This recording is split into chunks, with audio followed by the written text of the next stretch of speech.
오늘날 안타깝게 많은 크리스찬들 교인들이 참된 신앙생활이 아닌 종교생활을 하면서 자신들이 그리스도인이라고 착각하고 있는 그런 사람들이 많이 있습니다. 그런데 조화와 생활의 차이가 뭐예요? 조화는 인위적으로 만든 것이고 평화는 그렇지 않습니다. 가장 큰 차이는 생명이 있고 없고의 차이예요. 그리고 또 하나 조화에게 없는 것이 있어요. 조화에는 향기가 없습니다. 모양이 암만 똑같다 할지라도 생화와 조화는 분명한 차이가 있습니다. 이 시기에 크리스찬이라고 하면서 종교적인 열심이 있다고 해서 그 사람이 주님을 믿는 사람이다 라고 말하시면 없습니다. 한국교회의 가장 큰 적이 무엇이냐 라는 그 질문 속에 찰슨 스위든이 뭐라고 이야기하냐면 이상하게 들릴지 모르겠지만 기독교의 가장 큰 적 가운데 하나가 바로 종교다 라는 거예요. 종교다. 이 말의 의미 속에서는 기독교는 종교가 아니다라는 거예요. 종교란 현세 우리가 살고 있는 이 땅에서의 안정감을, 심적인 안도감을 원해서, 그리고 또 자신들이 바라는 그 소원, 인간이 하나님을 찾아가는 것, 그 주체자가 바로 인간이에요. 그게 바로 종교입니다. 하지만 기독교는 주체가 바로 사람이 아니라 하나님이십니다. 기독교는 인간이 복을 얻기 위해서 하나님을 찾음으로 시작하는 것이 아니라 바로 하나님이 인간을 구원하시기 위해서 찾아오신 것, 거기서부터 시작되는 거예요. 그래서 우리 요한복음 3장 16절 말씀 한번 잠깐 읽어봅시다. 요한복음 3장 16절에 읽어봅시다. 시작. 하나님이 세상을 이처럼 사랑하사 독생자를 주셨으니 이는 그를 믿는 자마다 멸망치 않고 영생을 얻게 하려 하십니다. 믿어 영생하게 하기 위하여서 하나님께서 독생자를 우리에게 보내주셨다라는 것입니다. 인간이 하나님을 찾아가는 종교가 아니에요. 인간이 신을 찾아가는 그러한 종교가 바로 세상의 종교고, 기독교는 종교가 아니라는 것입니다.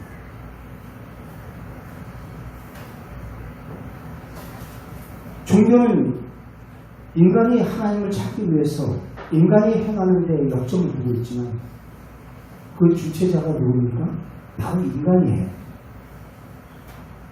복을 받기 위한 것도 나의 소원을 들어주십사 비나이다 하는 것도 결국 그 중심의 욕심에 누구의 소원을 들어달라는 거예요? 나의 소원을 들어달라는 거예요. 그 중심이 바로 자기예요. 그러나 기독교는 다릅니다. 우리가 하나님을 찾아간 것이 아니라 하나님께서 우리에게 찾아오신 것입니다. 그것을 성육신이라고 하죠. 성육신. 하나님이 사람의 몸을 입고 이 땅에 오셨다라는 것입니다. 우리를 구원하시기 위해서.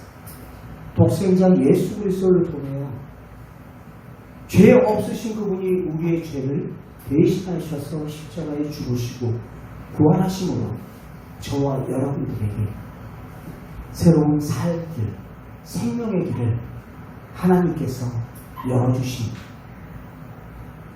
그 길이 바로 예수 그리스도로 말미암지 않고는 아무도 구원을 얻지 않아 없는 줄 믿습니다. 그래서 말씀 12절에 그 말이에요. 다른 이로서는 구원받을 만한 천하, 사람 그 어느 누구의 이름도 다른 이름을 우리에게 주신 적이 없다. 구원에 다른 이름을 주신 적이 없다. 라는 것입니다. 오직 누구 이름? 예수 그리스도. 그래서 그분의 이름의 뜻이 뭐예요? 자기 백성을 저희 죄에서 구원할 자이십니다. 당신의 선택하신 백성들을 구원하시기 위해서 바로 이 땅에 보냄을 받은 예수 그리스도. 여러분, 우리가 먼저 그분을 선택하신 것이 아니에요. 그분께서 우리를 먼저 선택하신 것입니다. 여러분들이 이쪽 우리 사랑 충만한 교회를 선택하신 것도 내가 선택한 것처럼 그렇게 이면에는 그렇게 보이지만 그 모든 역사의 주관자가 되신 하나님의 인도하심으로 여러분들의 발걸음이 이곳에 있는 줄 믿습니다. 그래서 사람들이 종교심을 갖고 하나님을 추구하다가 만들어낸 것이 바로 기독교가 아닙니다.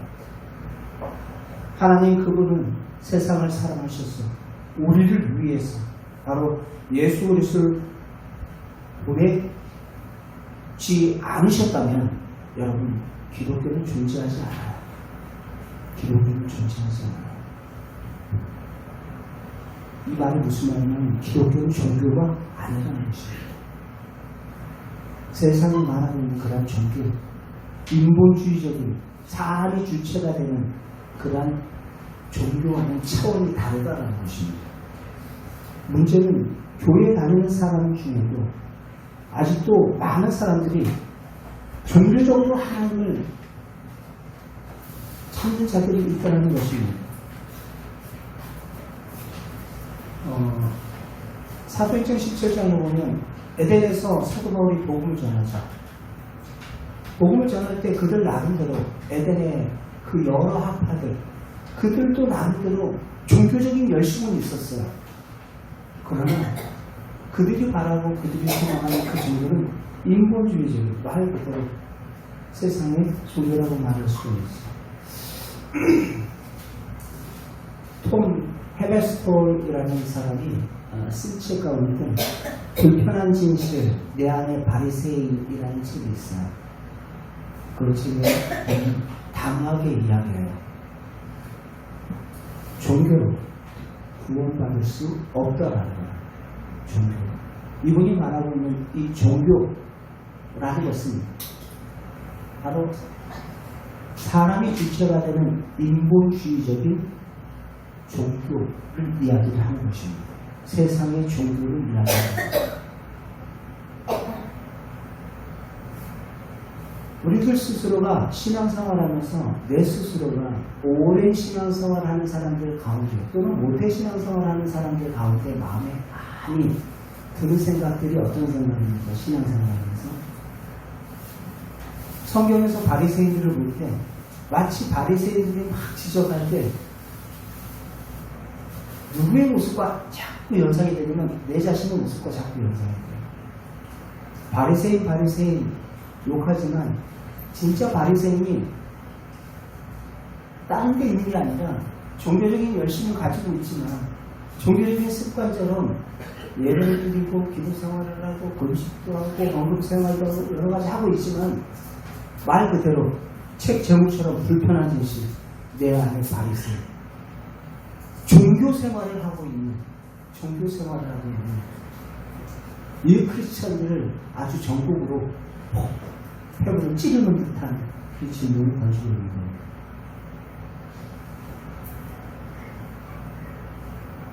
교회에 나와서 성경에 계시던 하나님의 말씀을 우리가 하나님을 믿으려 하지도 않고 종교심을 가지고 자신이 생각하는 그 하나님을 바로 만들고 있더라는 거예요. 내가 생각하는 그 하나님을 만들어요. 내가 만든 신이라는 책이 있죠. 그런 것처럼 내가 경험한 내가 만든 신을 쫓아서 신앙생활 하더라는 거예요. 사도행전 1장 2절, 사도행전 4장 1절 2절 말씀을 한번 읽어봅시다. 시작. 사도들이 백성에게 말할 때에 제사장들과 성전 맡은 자와 사도계인들이 이르되 예수 안에 죽은 자의 부활이 있다고 백성을 가르치고 전함을 싫어하며, 이 사건이 어떤 사건 이후에 이 말을 한 거냐면, 성전 미문 앞에 앉아있던 그 안진뱅이를 일으키고, 베드로와 요한이 안진뱅이를 일으키고 난 다음에 바로 이 종교 지도자들이 그를 불러와요. 붙잡아와요. 붙잡아와서 지금 뭐라고 얘기하냐면, 놀랍게도 제사장들과 성전 맡은 자, 사도계인들, 예수 안에 죽은 자의 부활이 있다는 부활 메시지를 지금 시도하고 있어요. 부활 메시지.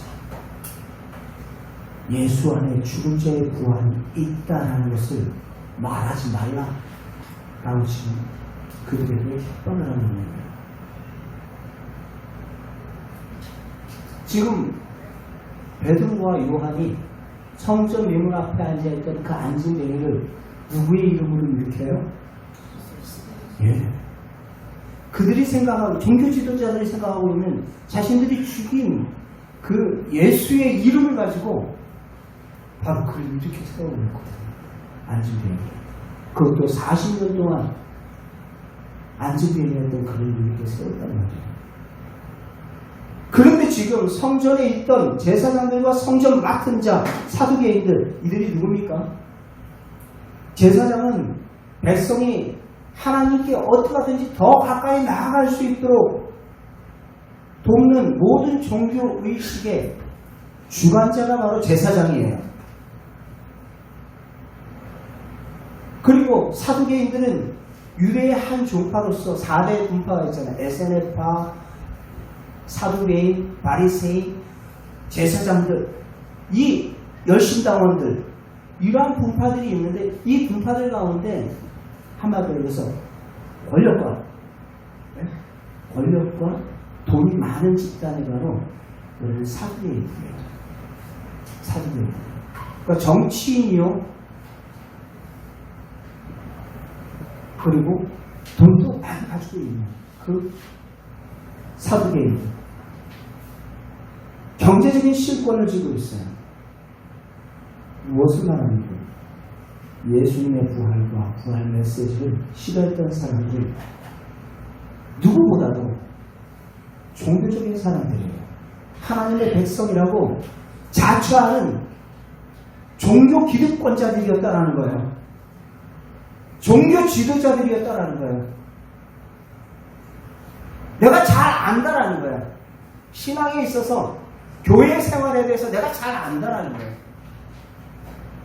이들이 참된 신앙생활의 근거가 되는 예수 그리스도의 그 부활이, 그 메시지를 얼마나 싫어했는지 그거 전하지 말라는 거예요. 그거 전하지 말라. 2절 앞에 그 위치하고 있는 그들의 모습을 보면 어떻게 묘사를 하고 있냐면, 그들이 죽인 예수가 부활했다라는 것을 싫어했어요. 여러분, 이게 사실이냐 아니냐, 그것은 그들에게 중요하지 않아요. 40년 동안 안진뱅이 일어났냐, 지금 낫지 않았느냐, 그건 그들에게 중요하지 않습니다. 그들이 예수님의 부활을 싫어했습니다. 그래서 그들은 부활을 믿지 않았습니다. 그들에게 중요한 것은 오직 현세뿐이에요. 오직 현세뿐. 이 땅의 문제. 예수 그리스도를 믿으면서 우리의 신앙의 모든 초점과 모든 관심사가 이 땅에 맞춰져 있다면 우리는 그들과 별로 다르지 않은 그런 종교 생활을 하고 있다는 것이죠. 제사장들로서, 성전 맡은 자로서, 사두개인들로서 평생 누리고 있는 그들의 기득권, 그들의 특권만이 중요한 거예요. 예수가 살아나냐? 살아나지 않았냐? 안심사도 없어요. 그의 이름으로 병 나았냐? 낫지 않았느냐? 그거 중요하지 않아요. 사랑하는 성도 여러분, 종교가 무엇입니까? 사람들이 왜 종교를 갖습니까? 현세에 더 많은 복을 누리고 현세에 더 안정감을 심신의 평안을 누리기 위해서 우리가 그렇게 종교를 찾고 있는 거 아닙니까? 지금 그러한 마음으로 교회에 다니고 있다면 번지수 잘못 찾았어요. 그건 종교 생활이지 신앙 생활이 아닙니다.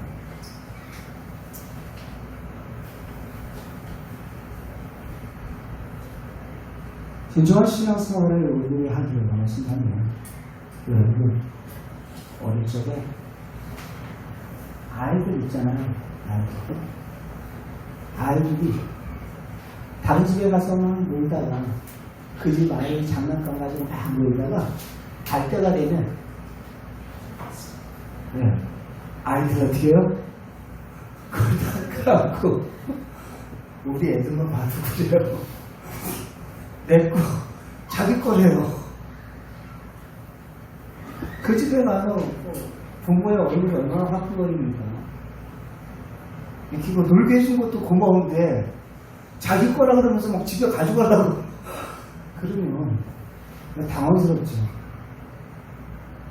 아이들이 성숙하면 자신의 것과 다른 사람의 것을 구분을 해요. 그런데 교회 오래 다니면서도 아직도 자신이 주인, 나의 주인이 누구인지 모르고 자기 것인 줄 알고 살아가는 그런 사람들이 살아가는 거예요. 자기가 주인이 되어 있어요. 이런 사람들의 모습 가만히 살펴보면 하나님께서 역사하시는 역동적인 신앙생활을 하지 못해요. 종교적인 지식은 쌓아져가요. 종교적인 지식은 수십 년 동안 들었던 말씀이니까 복음에 대해서 안다고 마지막해요. 직분도 받아요. 네? 그러면서 금식도 하고 기도도 하고 봉사도 하고 헌금도 하고 여러 가지 변화가 없는 딱딱한 종교생활 굳어 있어요. 자기가 주인인 채 자기가 주인인 채로 신앙생활하니 그 속에 어떠한 기쁨이며 하나님의 역사하시는 그 역동성을 신앙의 역동성을 경험을 하지 못하는 것이죠. 살아계신 하나님을 경험하지 못하는 그러한 모습으로 신앙생활을 하고 있는 것이죠. 참된 신앙생활이 어떻게 시작됩니까? 이제 종교생활이 아니라 참된 신앙생활을 어떻게 시작합니까? 기억하세요. 자신이 주인 되어 살았던 죄를 회개하고 예수님을 내 인생의 구원자여 주인으로 모실 때 비로소 시작이 되는 것입니다. 그러기에 종교생활을 하는 사람들은 참된 신앙을 가질 수가 있어요. 아마 그 사람이 수십 년 신앙생활을 하고 암만 직분, 교회에서 그렇다한 직분을 받았다 할지라도 여전히 자신이 주인 되어 있기 때문에 아까 얘기했잖아요. 내가 마치 몸은 커 있는데 몸은 어른인데 그의 영적인 상태는 어린아이, 어덜처럼 어린아이.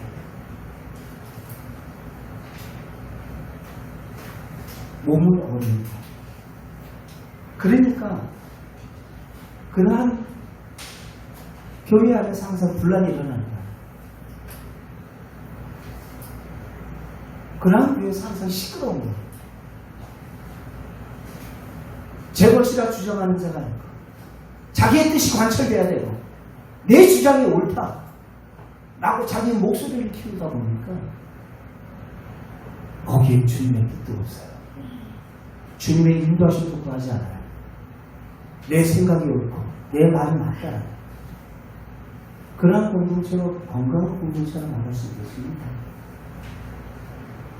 그러면서 자기는 오랫동안 신앙생활을 했기 때문에 자기는 지금 신앙이다, 크리스찬이다 라고 이야기를 해요. 다시 말씀드리지만 종교의 주체는 인간입니다.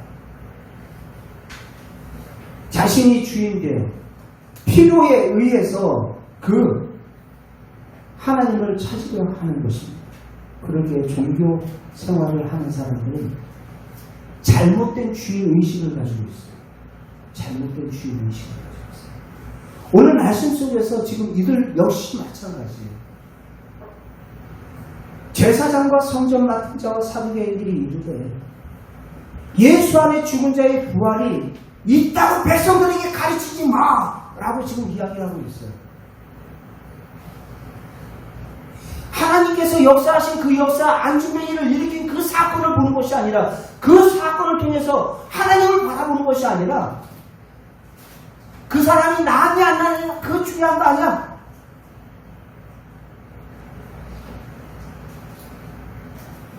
예수 그리스도 부활했냐 안 부활했냐 그거 중요한 게 아니야. 그들의 주장은 지금 뭐예요? 사도들을 세워놓고 너희가 무슨 권세로 누구의 이름으로 이 일을 행하였냐라는 거예요. 이 말 속에 담겨있는 그 말의 의미를 여러분 잘 보시기 바랍니다. 종교 지도자들 또 기독권자들 종교 생활을 하는 사람들의 특징들이 뭔지 아세요? 너 무슨 권한으로 여기서 지금 이러한 말로 좀 거칠게 표현할게 이러한 짓들을 하는 거야? 라는 거야. 누구의 이름, 누구한테 허락받고 지금 여기서 지금 그런 걸 가르치고 있는 거야? 예수님이 부활했다고 왜 가르치고 있는 거야? 누구의 이름으로? 그리고 그가 나았냐? 왜 성전 안에서 이러한 일들을 행하느냐? 그런데 여러분들 이게 베드로에게만 했던 게 아니에요. 이들이 예수님께서도 성전에서 여러분 그 상을 뒤엎고 막 했잖아요. 성전 정화자를 할 때 성전 정화를 할 때 막 비둘기 팔고 매매하고 하는 사람들 다 했어요. 그때 그들이 뭐라고 얘기하냐면 그 이후에 마태복음 21장 23절 말씀 잠깐 보면 그들이 뭐라고 얘기하냐면 같이 읽어봅시다. 시작. 예수께서 성전에 들어가 가르치실 때 내 제사장과 백성의 장로들이 나와 이르되 이건 무슨 돈으로 이러한 일을 하느냐 또 누가 이 돈을 주었느냐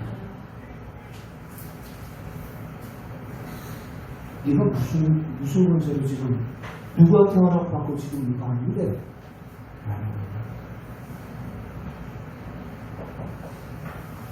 우리 젊은 청년들이 속어로 그런 일을 하죠.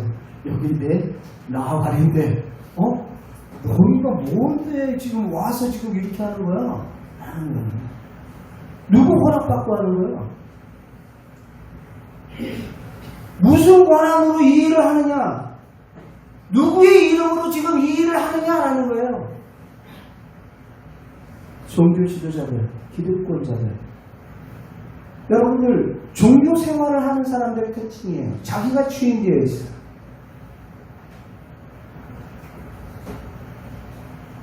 아니 지금 이게 적절한 질문입니까? 지금 이들이 4장 7절에 이 질문이 적절한 질문이냐고. 4장 7절 한번 읽어보시죠. 시작.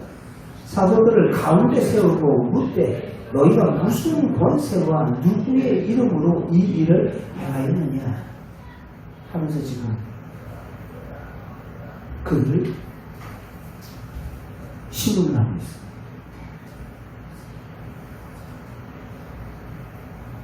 아니 이게 지금 기적이 일어났잖아요.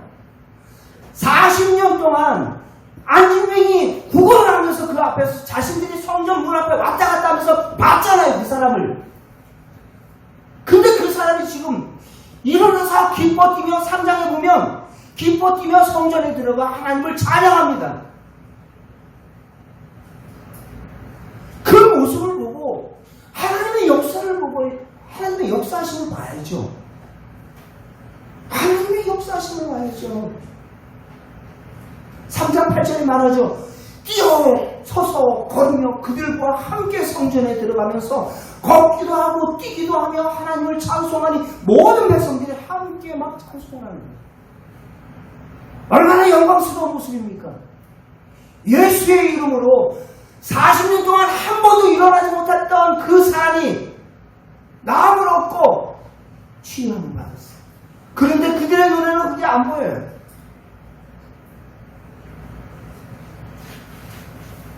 자신이 주인되어 기득권을 내려놓지 못하는 그러한 종교인들에게는 안 보이는 거예요. 자신들은 가장 가까이에 하나님을 섬기고 있다라고 착각들을 하고 있는 거예요. 수십 년을 신앙생활해도 자기가 주인 되어서 살아가는 그 신앙생활은 하나님의 역사를 못 봐요. 하나님이 일하시는 못 봐요. 신앙이 역동성이 없어요.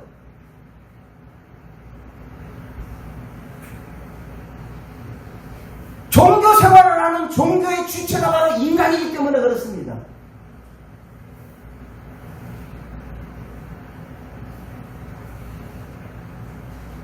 하나님의 역사가 아니면 일어날 수 없는 그런 일들이 일어났어요. 그렇다면 이 기적을 통해서 제사장들과 성전 맡은 자들과 사도들이 무엇을 봐야 해요? 살아계신 하나님을 봐야죠. 누구의 이름으로? 예수의 이름으로. 아니 그분은 우리가 십자가에 못 박는데 주도적으로 우리가 그를 몰아세웠던 자가 아닌가? 그런데 그들은 하나님의 도대체 너희들이 무슨 권세가 무슨 권세? 여기서 너희가 라는 말은 휘메이스라는 헬러 단어가 있어요. 휘메이스. 2인칭 복수대명사로 강조합니다. 너희 같은 자들이 비하죠. 비하. 너희 같은 자들이 누구의 이름으로 이러한 권세를 그리고 또 누구의 이름으로 너희 같은 자들이 그를 낫게 했냐라고 이야기를 해요. 그때 베드로가 뭐라고 얘기합니까? 여러분 잘 보세요. 진짜 말 그대로 너희 같은 자들이죠. 보잘것 없는 비꼬는 태도로 말하는 건 나쁜 자. 나머지는 실질적으로 그들의 말이 맞아요. 나 같은 미천한 갈릴리의 어부 출신이 그러한 나를 하나님께서 사용하셨어요. 우리의 권세로 한 것이 아닙니다 하면서 살아계신 그 하나님의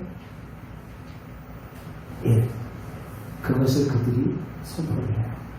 4장 9절 10절 말씀 다시 한번 읽어봅시다. 4장 9절 10절 시작.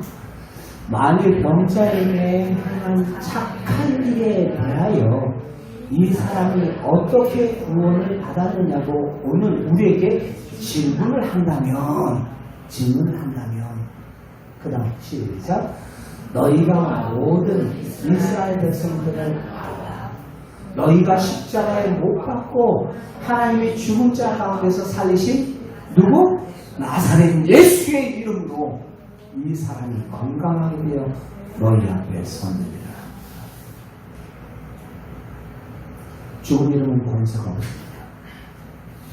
그분은 죽으시고 부활하셨기 때문에 살아있는 권능의 이름인 줄 믿습니다. 너희가 주인 그 나사렛 예수 죽었다가 다시 살아나신 그분의 이름으로 이 사람이 지금 오늘날 너희가 보는 두 눈으로 똑똑히 보는 앞에서 지금 서 있는 것이다 라고 지금 선포를 하고 있어요. 복음을 전하고 있는 거예요. 이스라엘은 똑똑히 들으라. 똑똑히 들으라.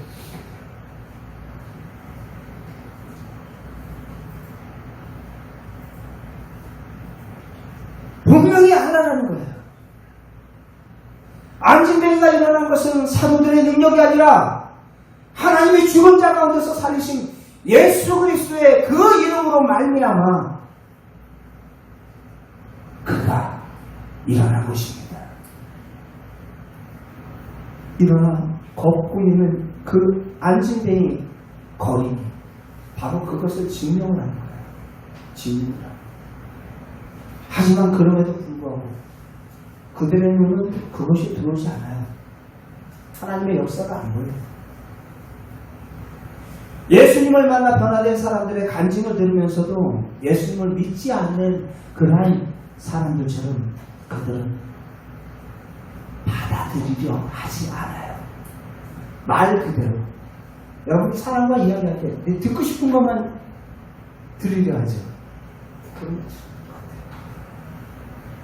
사탄 마귀에게 속아서 영이 혼미해져 있으니까 영적으로 눈이 어두워져 있으니까 안 보이는 거예요. 안 들리는 거예요. 자기가 주인 되어 있는데요. 자기의 기득권을 내려놓지를 못하고 있는데요. 도리어 그들을 더 체근하면서 너희가 무슨 권세로 누구의 이름으로 이 일을 하냐 라고 이야기를 하는 거예요. 예수님에게도 그렇게 한 사람들인데 뭐 제자들이라고 뭐 우습지 않겠어요?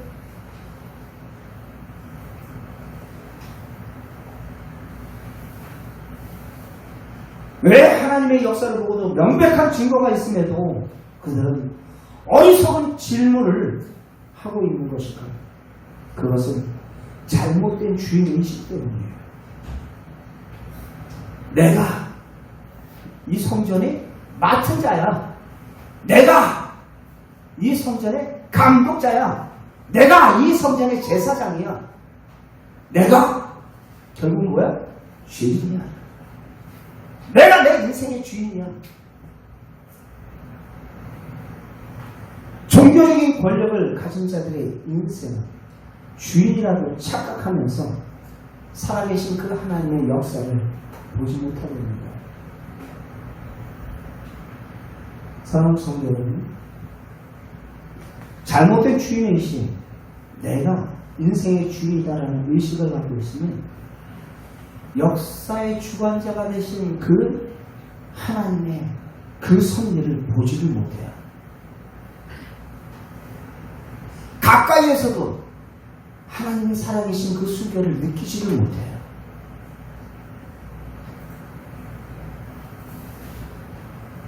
그러면서 종교 생활을 해요. 그러면서 믿는 줄을 착각들 하는 거예요. 종교 생활에서 탈피해서 참된 신앙 생활을 하고 싶다면 무엇보다도 먼저 잘못된 주인의식을 내려놓을 수 있기를 바랍니다. 자신이 인생의 주인이 아니라는 사실을 깨달으셔야 돼요. 그러할 때 비로소 살아계신 하나님의 역사가 보이기 시작하고 참된 신앙의 길을 들어선 것입니다. 예나 지금이나 마찬가지예요. 종교 지도자들은 자신들이 하나님과 꽤 가깝다고 생각을 했어요.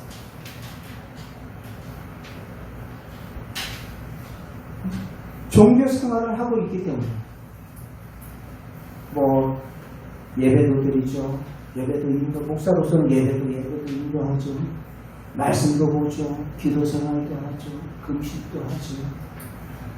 나름대로 하나님과 동행한다 라고 생각을 하면서 살아가고 있어요. 안도감을 갖고 있어요. 스스로 자유해요.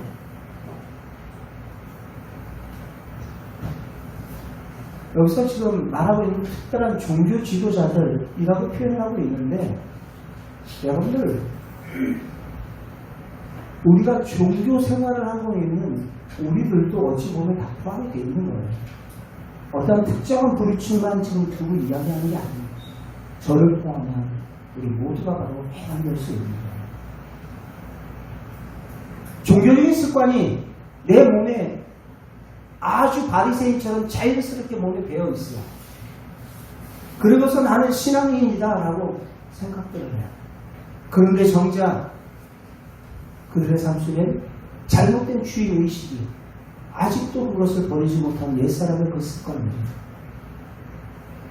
잘 잡고 있더라는 것이죠. 내가 주인이 되어 행사하고 있다는 것입니다.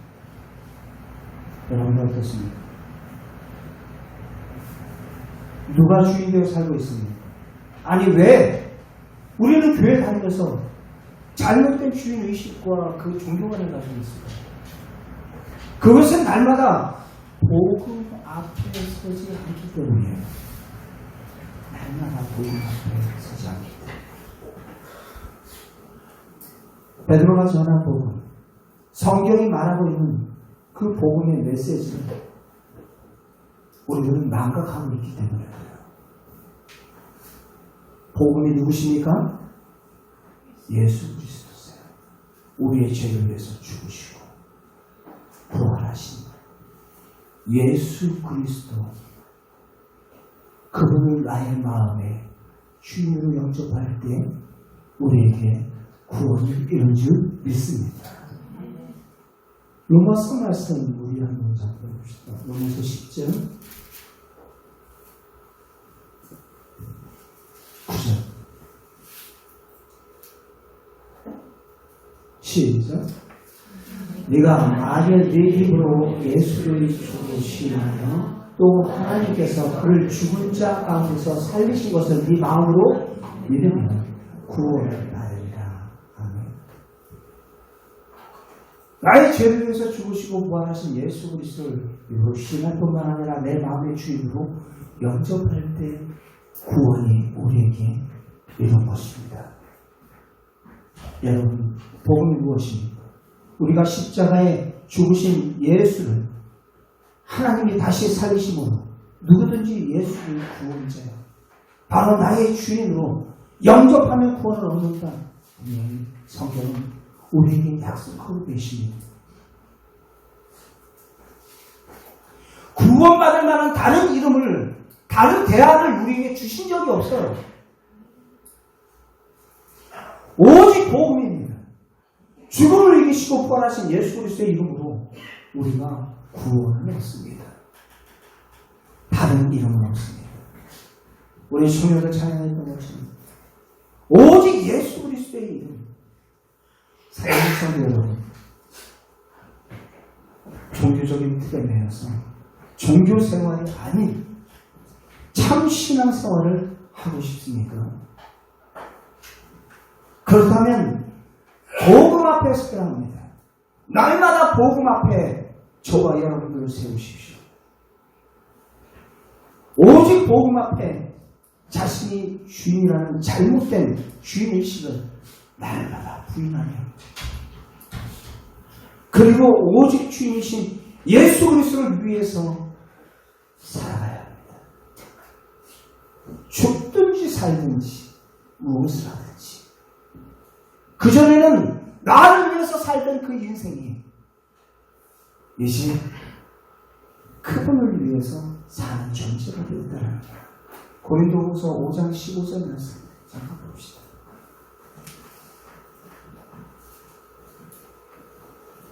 같이 한번 봅시다. 시작. 그가 모든 사람을 대신하여 죽으시는 살아있는 자들로 하여금 다시는 그들 자신을 위해서 살지 않고 오직 그들을 대신하여 죽었다가 다시 살아나신 예수를 위하여서 살게 하려 하십니다. 누구를 위해서? 예수를 위해서. 나를 위해서, 나의 죄를 위해서 죽으시고 부활하신 예수 그리스도를 위해서 살게 하려 하십니다. 이제 더 이상 나 자신을 위해서 사는 존재, 내가 주인되어 살아가는 그런 존재가 아니라, 여러분, 그러할 때 부활하신 주 예수 그리스도를 내 마음의 주와 하나님을 영접한 자들은 죽음이 더 이상 두렵지가 않고 바로 무엇을 쫓는 사람이 되니? 영혼에 대한 그 사랑, 그 갈망에 붙잡혀 가야 됩니다. 사도 바울, 여러분 죄송합니다. 베드로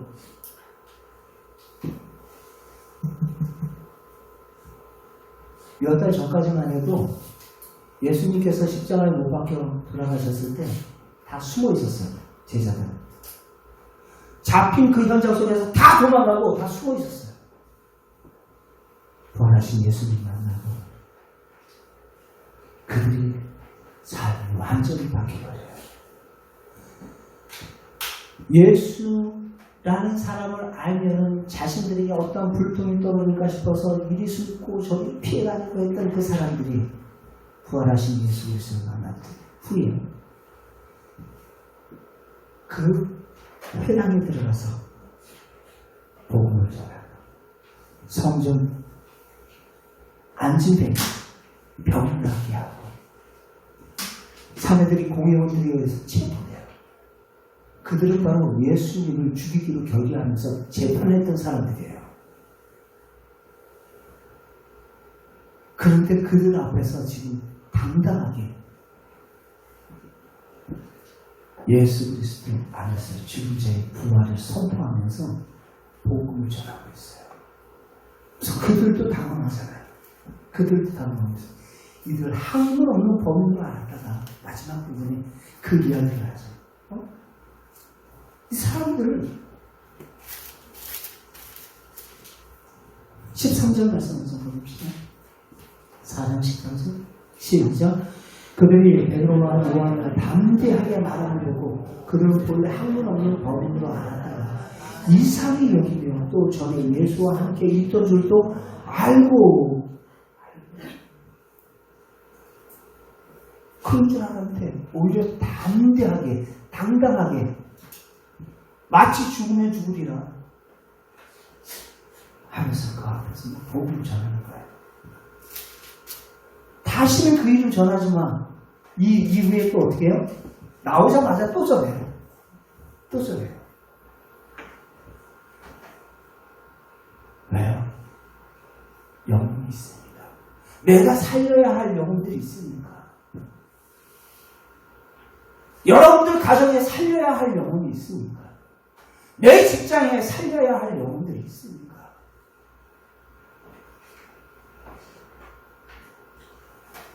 나는 이게 없어서 저게 없어서 아직 때가 아닌 것 같아서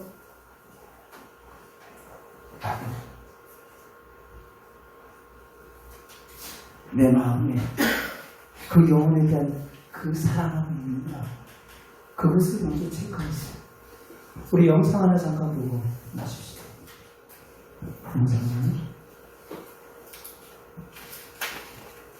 영상을 보는데 2013년도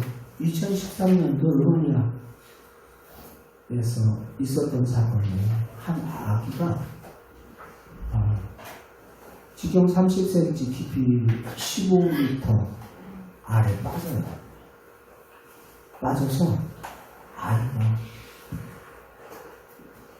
완전히 그냥 2시간 동안 빠져서 죽어버리면서 근데 그 구멍 자체가 원체 작아서 그 소방대원들이나 구급대원들이 와서 뭐 할 수 있는 그런 상황도 아니에요. 그 상황은 아니에요. 그런데 산소가 계속 부족한 상황에서 계속 작은 구멍에 산소를 계속 주입하면서 아이를 살리기 위해서 발을 동동동동 2시간째 부르고 있을 때 그 아이, 가브리엘 그 꼬마 아이의 그 자아리에 있던 그 형아가 있어요. 그 형이 그 아이를 알잖아요. 그런 분이 그 아이를 살리기 위해서 아무도 못 들어가니까 자기 등치에 딱 대니까 자기 다리를 묶어요. 자기 다리를 묶어서 완전히 그 작은 구멍으로 들어가서 그 아이를 끄집어내요. 한번 영상을 잠깐 봅시다.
이 크리스티안이라는 14살 아이는 말 그대로 죽을 각오를 하고 있는 거예요.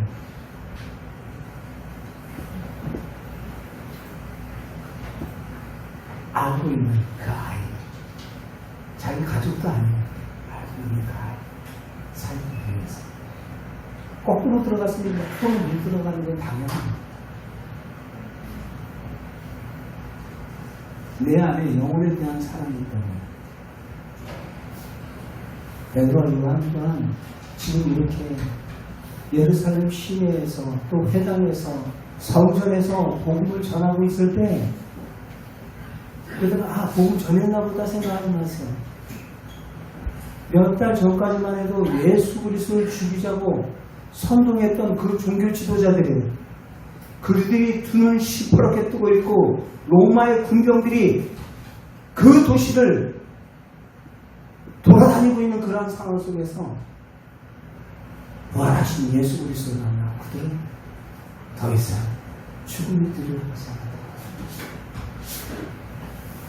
살려야 할 영, 아직 살아계신 예수 그리스도를 만나지 못한 그 영혼들에게 생명의 복음을 전했던 것입니다. 그러나 기득권자들, 종교인들 뭐라고 얘기해요? 전하지 마라. 전하지 마라. 그런 유혹과 죽음의 그 위험 앞에서도 그 생명의 복음 대신 살아계신 주 예수 그리스도를 전했던 것입니다. 그것은 죽음을 각오하고 전하는 거예요. 죽음을 각오. 어떠한 손해가 내게 있다 할지라도 여러분들의 삶의 그 모든 자리에서 살아계신 주 예수 그리스도 원하셔서 지금도 살아계신 예수 그리스도 온전히 그분을 믿고 선포할 수 있는 우리 모든 성도 여러분들 되시길 바랍니다. 편안하게 종교 생활을 안주하기 위하여서 우리가 지금 종교 생활을 하는 거 아니에요. 자신들이 갖고 있는 유대 기득권을 흔들릴까봐 너희들 입 다물고 가만히 있으라는 거예요. 가만히 있으라. 만약 편한 종교 생활을 하기를 원하신다면 여러분 잘못 오셨어요. 우리는 이 땅에서 잘 먹고 잘 살고 이 땅에서 영위하기 위하여서 우리는 이곳은 아닙니다. 저 천국의 소망을 보고 죽으시고 부활하신 살아계신 예수 그리스도 생명의 복음을 전하는 증인으로 저와 여러분들을 주님께서 불러주신 줄 믿습니다. 평안한 종교 생활을 원하십니까? 아니면 고난 속에서도 하나님의 평안과 기쁨을 누리는 생명의 복음을 전하는 신앙생활을 원하십니까? 선택은 여러분들의 몫입니다.